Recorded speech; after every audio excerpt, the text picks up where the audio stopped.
Shalom kekasih Tuhan, selamat malam. Kembali saya menyapa teman-teman saudara-saudara yang kekasih.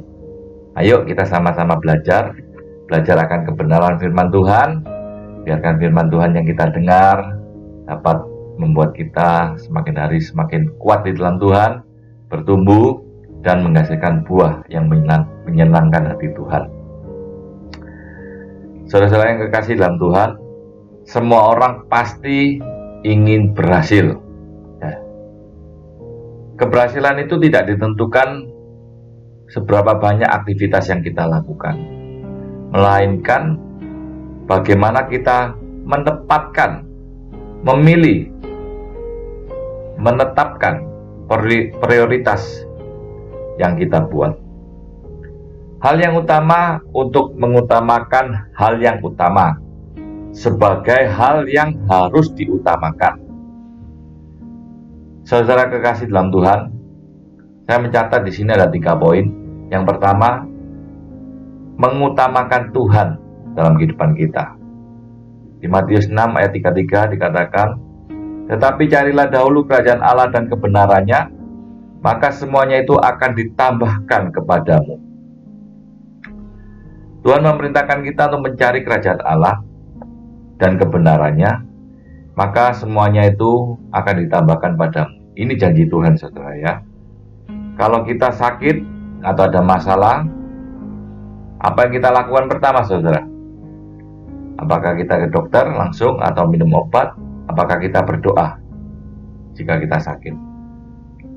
Begitu juga kalau kita menghadapi masalah, apakah kita langsung berpikir untuk meminta bantuan kepada teman, saudara, atau siapapun, ataukah kita berdoa dulu?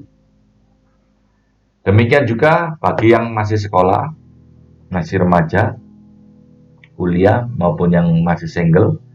Kalau ketemu cewek cantik atau cowok cakep, apakah kita ingin berkenalan atau tertarik langsung?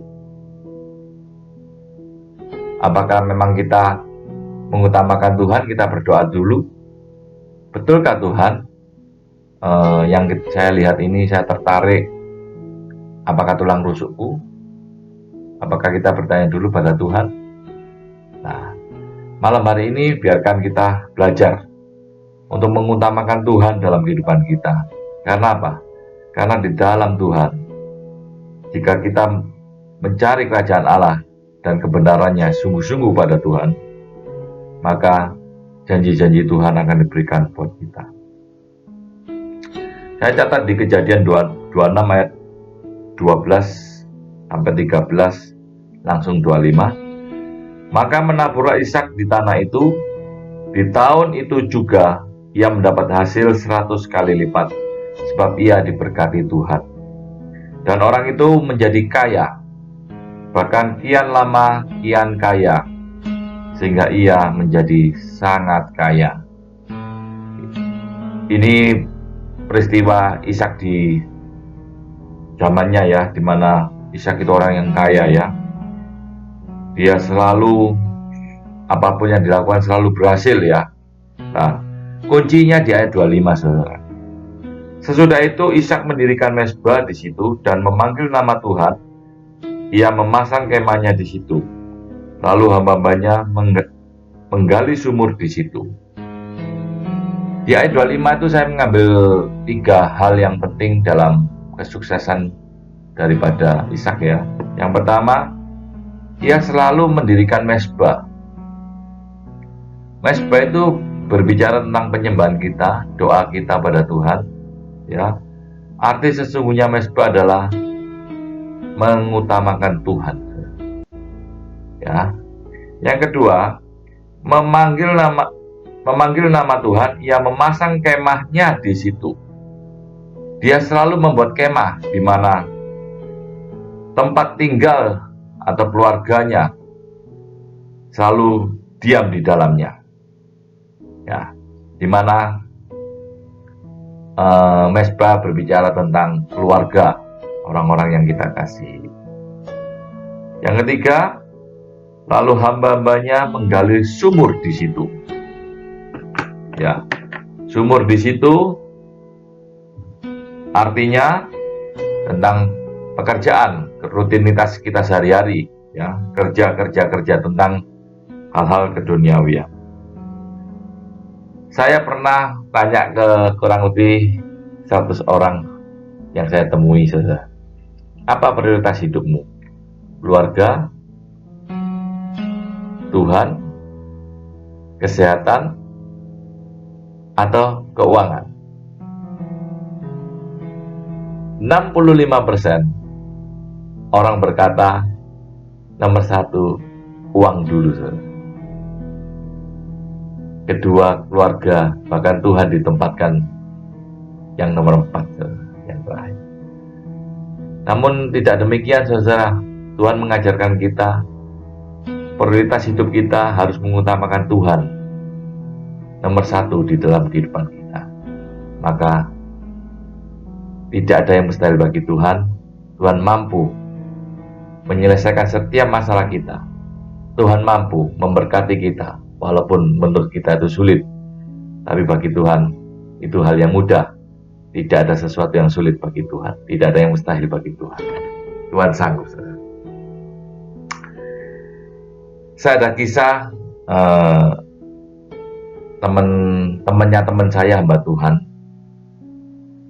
Teman saya cerita bahwa temannya itu aktivis suatu gereja.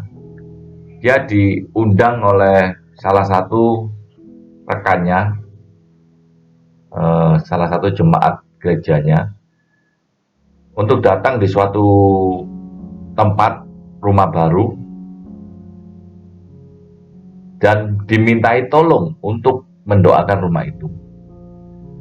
Si pemilik rumah itu bilang, ajak istrinya juga untuk datang supaya kita bisa doa bersama. Di situ cuma ada pemilik rumah 2 orang dan aktivis itu suami istri, jadi 4 orang. Setelah doa selesai, terus yang si istri, yang pemilik rumah ini bertanya, kamu suka pun enggak tinggal di tempat ini? Oh, suka, tapi saya masih belum memikirkannya. Saya tidak mengendakinya karena di luar dari kapasitas saya. Terus singkat cerita, pemilik rumah berkata, kamu sudah mendoakan, memberkati rumah ini, maka tinggallah di sini. Ini kuncinya. Nanti suratnya tinggal kita balik nama ke nama saudara. Dia kaget, saudara. Wah, bener nah ini? Ya, betul, ini nyata. Tidak bergurau, enggak. Akhirnya dia pulang dengan sorak-sorai, saudara. Apa yang tidak pernah dipikirkan, apa yang tidak pernah didengar, apa yang tidak pernah dilihat oleh mata, namun Tuhan sediakan. Karena apa? Karena si aktivis ini mengutamakan Tuhan di atas segala-galanya. Saudara yang kasih dalam Tuhan, saudara ingin juga mengalami hal seperti itu? Kalau saya pribadi, saya ingin seperti yang pemilik rumah, diberkati untuk memberkati hamba-hambanya, memberkati orang-orang yang mengasihi Tuhan. Saudara yang kekasih dalam Tuhan, bagi Tuhan tidak ada yang mustahil. Tuhan mampu melakukan segala perkara asal kita mengutamakan Tuhan di atas segala-galanya. Karena Tuhanlah yang memiliki kehidupan kita. Yang kedua, membangun hubungan yang baik dengan sesama. Di dalam Matius 5 ayat 23 sampai 24, ya, kita baca di masing-masing di rumah kita, bahwa kesuksesan itu ya menurut survei ya 15% itu karena IQ, karena kepintaran, kecerdasan. 85% itu karena memiliki jalinan hubungan, relasi yang baik kepada sesama. Kita adalah makhluk sosial. Kita tidak mungkin hidup sendiri. Orang yang hebat, guru, bisa dikatakan menjadi guru yang hebat. Dia membutuhkan murid yang banyak.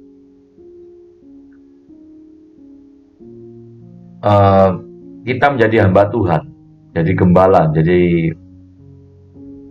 evangelis. kita menjadi orang yang hebat, kita juga butuh jemaat orang-orang yang banyak. Maka dari itu saudara, kita makhluk sosial, kita membutuhkan orang lain. Kita sangat-sangat membutuhkan orang lain. Ibrani 12 ayat 14 ya. Di Ibrani 12 ayat 14, berusahalah hidup damai dengan semua orang dan kejarlah kekudusan, sebab tanpa kekudusan tidak seorang pun dapat melihat Allah. Jadi Tuhan menghendaki kita itu hidup damai kepada sesama kita. Bahkan lebih dari itu, Tuhan ingin kita ini yang membawa damai, di mana kita ada suasana surgawi, kedamaian itu ada. Jangan dibalik saudara, kita datang di satu tempat atau di suatu pergumulan berapa orang itu merasa tidak damai, merasa itu tidak suka. Jangan terbalik. Tuhan perintahkan bahwa berusahalah hidup damai dengan semua orang, semua, tidak terkecuali. Ya, ada satu kisah saudara ya, keluarga ini seringkali terkenal dengan mertuanya tuh cerewet sekali, sering marahi menantunya, sering mengata-ngatai mantunya, sehingga mantunya ini dendam, kepahitan. Dia datang ke tabibnya mungkin Kristen ya, terus dia cerita semua ke tabibnya ini, sekalian mungkin konseling ya mungkin ya. Setelah itu si menantu bilang gini, saya minta obat yang bisa membunuh mertua saya. Si tabib bilang gini, ya kalau saya ngasih obat mungkin kayak sianida atau gimana, langsung meninggal, kamu akan celaka, kamu akan masuk penjara. Ya.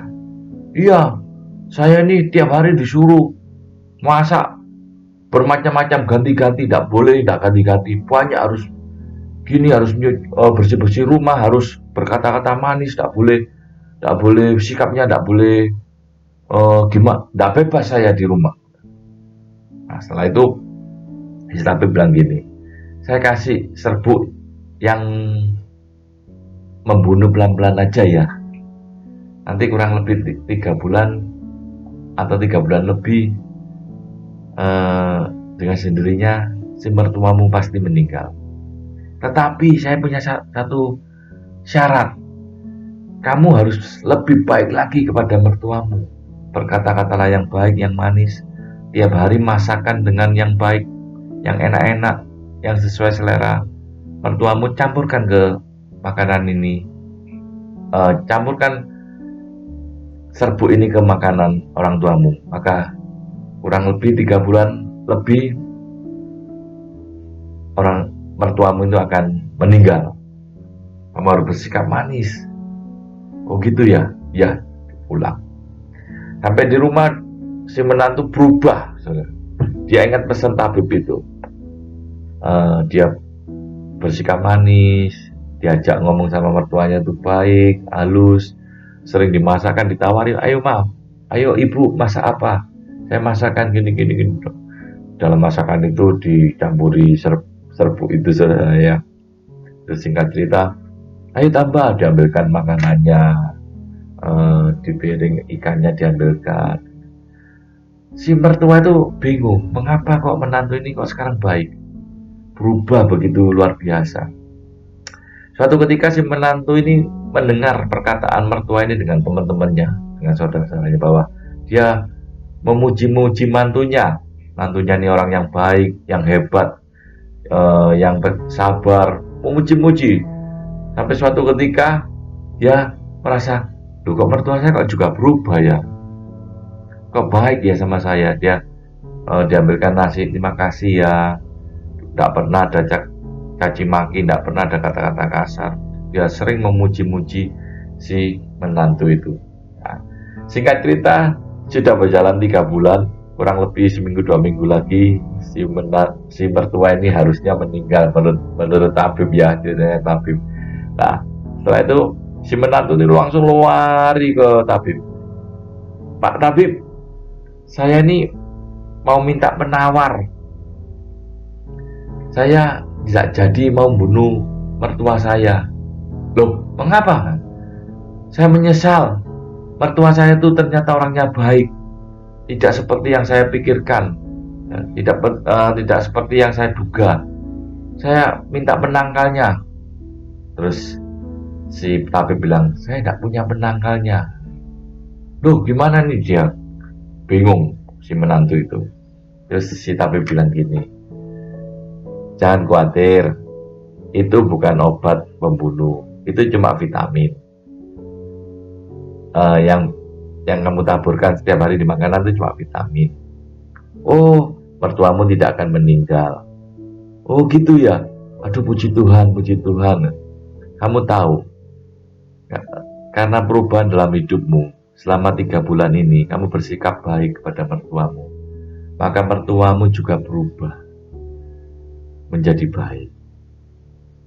Jadi jika saudara saat ini mengalami hal serupa dengan itu, berubahlah. Diawali dengan diri kita sendiri. Jangan menuntut orang lain untuk berubah. Maka sesuatu yang di luar nalar kita akan terjadi. Pemulihan itu akan terjadi. Hubungan kita dengan sesama, kepada keluarga, saudara, teman, menantu, anak, siapapun juga, semua pasti menjadi baik. Yang ketiga, saudara, merancangkan tujuan hidup dengan bijaksana. Di Lukas 14 ayat 28 dikatakan, sebab siapakah di antara kamu yang kalau mau mendirikan sebuah menara tidak duduk dahulu membuat anggaran biayanya, kalau cukup uangnya untuk menyelesaikan pekerjaan itu. Tuhan juga mengajarkan kita untuk selalu merancangkan tujuan hidup dengan bijaksana. Kalau kita ingin berhasil ya. Amsal 24 ayat 6 dikatakan, karena hanya dengan perencanaan kau dapat berperang, dan kemenangan tergantung pada penasihat yang banyak. Jadi, saudaraku yang kekasih dalam Tuhan, miliki sasaran dan wujudkan rencana apa yang ingin kita capai. Sasaran apa yang ingin kita capai. Ada seorang yang pintar main bola, ya, bolanya ditendang ke atas, ditaruh di kepala, terus ditaruh di belakang kepala, leher, dimain-mainkan bola itu, ya. Namun orang itu tidak akan menjadi pesepak bola yang handal, walaupun dia pintar menguasai bola, pintar bermain bola. Karena kurang lebih orang itu pantasnya jadi seorang sirkus, atraksi. Karena apa? Karena pemain bola, walaupun dia tidak bisa main atraksi sedemikian rupa, tetapi dia selalu berfokus pada golnya, yaitu gawang daripada si lawan. Gitu, saudara. Jadi kalau kita merancangkan tujuan hidup dengan jelas, kita tahu goal kita ke depan, baru kita bisa melakukan dengan maksimal apa saja yang mendukung untuk berhasil dengan sasaran atau tujuan yang kita sudah tentukan di masa-masa depan kita. Tetapkan tujuan, saudara ya. Tetapkan tujuan, baik buat keluarga, baik buat karir, ya, baik buat kesehatan, ya, fisik, kesehatan fisik maupun juga kerohanian. Kalau kita keluarga, bagaimana keluarga ini 5 tahun ke depan, 10 tahun ke depan? Anak-anak sekolah di mana yang masih kecil, atau yang besar, anak-anak mau kerja di mana, atau pekerjaan kita mau dikembangkan di mana, ya. Banyak hal tentang keluarga, ya, bagaimana kita mengaturnya. Tentang kesehatan, kalau kita ingin sehat sampai umur panjang, bagaimana kita bisa mengelola kesehatan itu, saudara ya. Mungkin dengan berolahraga, kita banyak aktivitas untuk fisik ya, biar fisik kita kuat ya, tidak makan sembarangan ya, tidak orang yang bijaksana, dia akan menjaga makanannya juga supaya tubuhnya tetap sehat, ya. Dan juga kerohanian. Mungkin saat ini saudara masih belum berani berdoa di depan umum atau di depan sel kecil. Tentukan, mungkin tahun depan saya harus berani bawakan pujian, bawakan renungan, maupun doa di depan orang banyak. Tentukan goalnya, sehingga kerohanian kita semakin hari semakin bertumbuh juga. Saudaraku yang kekasih dalam Tuhan, kita harus benar-benar sadar, ya, bahwa prioritas hidup kita yang kita putuskan saat ini sangat-sangat berpengaruh buat kehidupan kita di masa depan. Maka dari itu saudara, biarkan renungan malam hari ini bisa mengingatkan kita dan mengambil satu keputusan yang benar, supaya prioritas yang kita putuskan saat ini benar-benar membawa manfaat, membawa suatu keberhasilan kelak di kehidupan kita. Itu saja yang bisa saya sampaikan. Kurang lebih kalau ada salah kata, saya minta maaf. Biarkan renungan malam hari ini menjadi berkat buat kita semua. Nama Tuhan dipermuliakan. Tuhan Yesus memberkati. Shalom.